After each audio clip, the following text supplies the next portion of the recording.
धाकड़ खबर, बेखौफजुमा बेबाक अंदाज।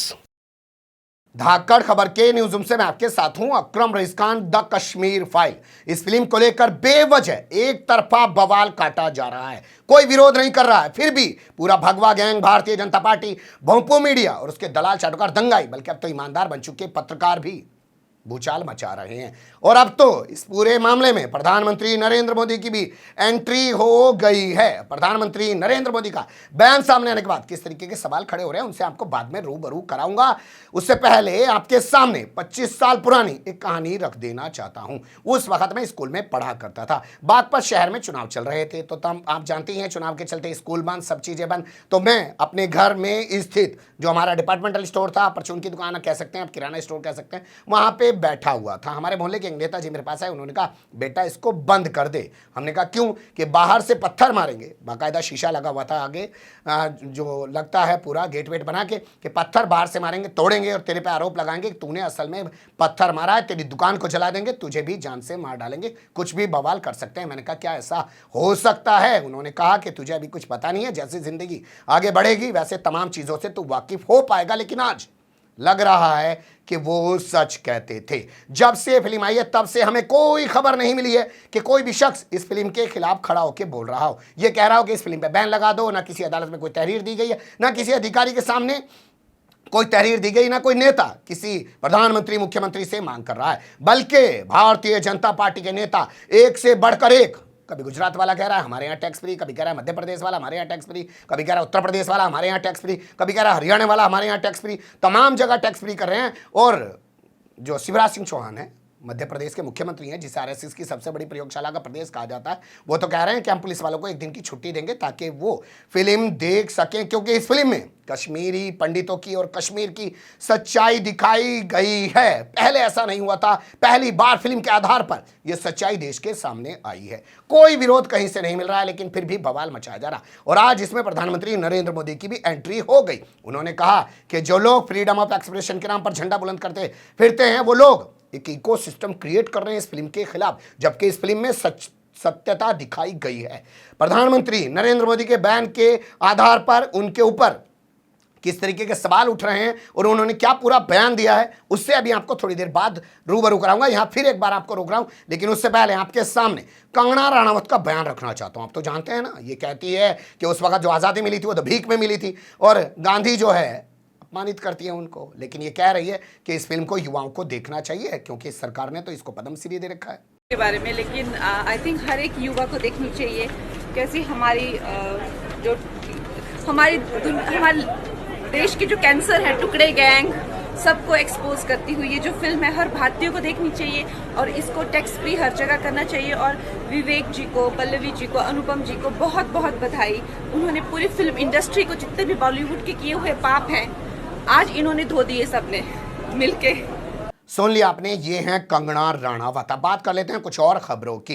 तो अनुपम खेर के हवाले से हल्ला मचवाया जा रहा है, बवाल कटवाया जा रहा है। बताया जा रहा है कि अनुपम खेर इस फिल्म का प्रमोशन कराने के लिए जाना चाहते थे कपिल शर्मा के शो पर, लेकिन कपिल शर्मा ने इस फिल्म का प्रमोशन करने से इनकार कर दिया। विवेक अग्निहोत्री के हवाले से भी बहुत सारी बातें कही जा रही हैं और ना जाने कैसी कैसी चीजें निकाल निकाल कर सामने रखी जा रही हैं। ये तमाम चीजें हो रही हैं, लेकिन जो कलाग्राम में हुआ वो बहुत ही डरावना था, उसे भी देख लीजिए। बलराम मुखर्जी, वो कश्मीर हमारा है, जो कश्मीर हमारा है, वो कश्मीर हमारा है, जो कश्मीर हमारा है, वो कश्मीर हमारा है, क्या हुए बलराम मुखर्जी, वो कश्मीर हमारा है, वो कश्मीर हमारा। में जो इस्लामीकरण चल रहा है उनको खुश करने के लिए ये मूवी नहीं लगा रहे हैं। ऐसे सिनेमा हॉलों में ताला डालने का काम राष्ट्रीय हिंदू परिषद भारत कर रहा है। जब तक ये मूवी नहीं लगा देंगे, जब तक हम यहाँ से नहीं उठेंगे, इस हॉल में हम मूवी देख के जाएंगे। क्योंकि कई लोगों ने प्रमोट नहीं किया है, क्योंकि इसमें हिंदुत्व की सत्यता दिखाई है। श्रीनगर में क्या हुआ वो सत्यता दिखाई है, उसके लिए इस हॉलों में मूवी नहीं लग रही है। क्या इसमें गंद फैलाएंगे ये लोग? जो आज तक नेक नेक मूवी दिखती है, जो चुम्मा चाटी की मूवी दिखती है, उनको दिखाते हैं ये लोग। जो सत्यता दिखाई है, देश में 100 करोड़ हिंदुओं के साथ क्या हुआ था, श्रीनगर में कैसे हिंदुओं को भगाया गया था, कैसे हिंदुओं को मारा गया था, उसमें किसी ने सच्चाई दिखाने के लिए काम किया है। उस मूवी को हम बिना देखे नहीं जाएंगे। इनका कार्य है, क्योंकि हम टिकट लेंगे तो उसको मूवी को भी देखेंगे। इनको दिखाने का काम है, क्योंकि जब रोड पे बस चलती है तो वो हमारे लिए चलाते हैं। इन्होंने हॉल भी खोले हैं तो हमें देख लिया आपने, जाके एक पिक्चर हॉल पर डट कर कहने लगे हाँ भाई हमारे मतलब की फिल्म चला, तो अब पिक्चर हॉल वाला इनके मतलब की फिल्म चलाएगा। आप जानते हैं उत्तर प्रदेश में योगी की सरकार है, और योगी की सरकार में क्या कोई डरेगा ऐसी फिल्म चलाने के लिए जिसको सरकार चाह रही हो, जिसको भाजपा चाह रही हो? ऐसे आरोप लगा के बेवजह बवाल काटना। लेकिन ये खबर जिस आगरा से आई है वहां से आपको समझना पड़ेगा कि कश्मीर का लिंक क्या है। कश्मीर में जब ये धारा 370 में बदलाव किया गया, 35A को खत्म कर दिया गया और उसका विभाजन कर दिया गया, उसके बाद बहुत सारे नेताओं को गिरफ्तार करके आगरा की जेल में डाल के रखा है, आगरा की जेल में। और हाल फिलहाल में अभी कुछ दिन पहले आपने खबर देखी होगी कि यूनिवर्सिटी के अंदर एक बवाल मचाया गया कि वहां पाकिस्तान जिंदाबाद के नारे लगाए गए और कश्मीरी छात्रों के साथ मारपीट की गई। हंगामा यहीं मचा और यहीं पे सबसे पहले शुरुआत हो रही है। तो क्या आदित्यनाथ योगी पर ये लोग भगवाधारी सवाल उठा रहे हैं कि उनके राज में भी जो पिक्चर हॉल वाला है फिल्म नहीं चला रहा है उनकी पसंद की, लेकिन हंगामा बर्पा जानबूझकर किया जा रहा है। और आज प्रधानमंत्री नरेंद्र मोदी ने संसदीय दल की, जिसमें राज्यसभा लोकसभा के तभी सांसद मौजूद थे, उसमें बोलते हुए कहा कि जो लोग फ्रीडम ऑफ एक्सप्रेशन की बात कर रहे हैं वो इस फिल्म के खिलाफ पूरा एक इकोसिस्टम बना रहे हैं। उन्हीं की ज़बानी सुन लीजिए। और इसलिए इन दिनों आपने देखा होगा कश्मीर फाइल फिल्म की चर्चा चल रही है, और जो लोग हमेशा फ्रीडम ऑफ एक्सप्रेशन के झंडे लेकर के घूमते हैं वो पूरी जमात बौखला गई है पिछले 5-6 दिन से। और ये फिल्म का तथ्यों के आधार पर, आर्ट के आधार पर उसकी विवेचना करने के बजाय उसको डिस्क्रेडिट करने के लिए बड़ा मुहिम चला है। आपने देखा होगा एक पूरी इकोसिस्टम, कोई सत्य उजागर करने का साहस करे, उसको जो सत्य लगा उसने प्रस्तुत करने की कोशिश की, लेकिन उस सत्य को न समझने की तैयारी, न स्वीकारने की तैयारी है, न ही दुनिया इसको देखे इसके लिए उनकी मंजूरी है। जिस प्रकार का षड्यंत्र पिछले 5-6 दिन से चल रहा है। मेरा विषय कोई फिल्म नहीं है, मेरा विषय है कि जो सत्य है उसको सही स्वरूप में देश के सामने लाना देश की भलाई के लिए होता है। उसके कई पहलू हो सकते हैं, किसी को एक चीज नजर आती है, किसी को दूसरी नजर आएगी। जिनको लगता है कि ये फिल्म ठीक नहीं हुआ अपनी दूसरी फिल्म बनाए, कौन मना करता है? लेकिन उनको हैरानी हो रही है कि जिस सत्य को इतने सालों तक दबा करके रखा उसको तथ्यों के आधार पर जब बाहर लाया जा रहा है और कोई मेहनत करके ला रहा है तो उसको पूरी इकोसिस्टम लग गई है, पूरी इकोसिस्टम लग गई है।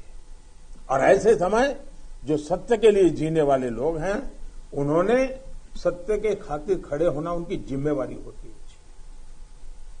और ये जिम्मेवारी मैं आशा करूंगा सब लोग निभाएंगे। अब आप कहेंगे कि प्रधानमंत्री की भूमिका पर क्या सवाल खड़े हो रहे हैं, तो पहला सवाल तो यही खड़ा हो रहा है कि कौन है वो लोग जो विरोध कर रहे हैं। उनके खिलाफ मुकदमा लिखा जाना चाहिए। जब एक फिल्म को सेंसर बोर्ड ने पास कर दिया और उस फिल्म को अगर कोई चलने से कहीं पे रोक रहा है तो उनके खिलाफ मुकदमा लिख के उनको जेल में डाला जाना चाहिए। ये प्रधानमंत्री को साफ करना चाहिए। दूसरा सवाल प्रधानमंत्री पर यह खड़ा हो रहा है कि प्रधानमंत्री एक फिल्म में यह बता रहे हैं कि इसमें सच्चे और तथ्य अच्छे तरीके से दिखाए गए हैं, यानी फिल्मों में जो कुछ दिखाया जाता है प्रधानमंत्री उसको सही मानते हैं। तो यहां सवाल यह पैदा होता है कि जब गोधरा पे फिल्म बनी थी तो उसको क्यों रिलीज नहीं होने दिया था? जब मुजफ्फरनगर दंगों पे फिल्म बनी थी उसको क्यों रिलीज नहीं होने दिया था? इसके अलावा जो 80 घाट फिल्म सनी देओल जो इन्हीं की पार्टी का सांसद है वो बना रहा था बनारस पर, वो फिल्म क्यों नहीं बनने दी गई थी? इसके अलावा फूलन देवी पर जब फिल्म आई तो उसकी क्यों तारीफ नहीं की गई? इसके अलावा भीम पर अभी हाल फिलहाल में फिल्म आई है जिसमें दिखाया गया डॉक्टर भीमराव अम्बेडकर की भूमिका को, तो उस फिल्म का प्रमोशन प्रधानमंत्री नरेंद्र मोदी ने इस तरीके से क्यों नहीं किया? पद्मावत फिल्म आई थी उस वक्त भी प्रधानमंत्री नरेंद्र मोदी ने उस फिल्म को लेकर क्यों इस तरीके की बात नहीं की थी? जानते हैं क्यों? क्योंकि कश्मीर में इस साल के आखिर में चुनाव होने वाले हैं और जैसा कि भारतीय जनता पार्टी जान चुकी है कि उसने अपना वोटों का जो ध्रुवीकरण का हथकंडा था वो अपना के 4 राज्यों में सत्ता हासिल कर ली है। उसे लग रहा है कश्मीर में भी वोटों का इसी तरीके से विभाजन करके वो सत्ता हासिल कर सकती है और उसके लिए ये फिल्म एक बहुत बड़ा हथियार साबित होने जा रही है। इसके अलावा अभी तो फिल्म आनी बाकी है सन्नी देओल की, जो गदर 2 आ रही है, उसमें भी ये तमाम चीज़ें दिखाई जाएंगी और इसके अलावा भी कई और सारी फिल्में आएंगी, उनके जरिए एक माहौल बनाने की कोशिश की जाएगी। लेकिन बड़ा सवाल ये कि क्या फिल्मों को ही अब सच मान लिया जाए? तो फिल्में बनाने से पहले रोक कौन रहा था? क्या कभी किसी ने कोशिश की थी कोई फिल्म बनाने की कश्मीर पर, किसी ने कभी रोक दिया हो? ऐसा कोई एग्जाम्पल, उदाहरण आपको मिले तो बताइएगा। लेकिन खुद ही पत्थर मार रहे हैं और खुद ही कह रहे हैं कि अंदर से गोली चलाई जा रही है, बवाल मचाया जा रहा है। इसे थोड़ा आंख खोल के देखिए, आपको क्या बनाने की कोशिश की जा रही है। फिलहाल कमेंट्स के रूप में आप लोग अपनी राय दे सकते हैं, खबर को लाइक कर सकते हैं, चैनल को सब्सक्राइब कर सकते हैं और ज़्यादा से ज़्यादा हमारी खबरों को शेयर कर सकते हैं। फिर ऐसे ही किसी सुलगते हुए या उलझते मुद्दे लेकर मैं आपके सामने हूँगा हाजिर। फिलहाल अभी मुझे दी इजाज़त।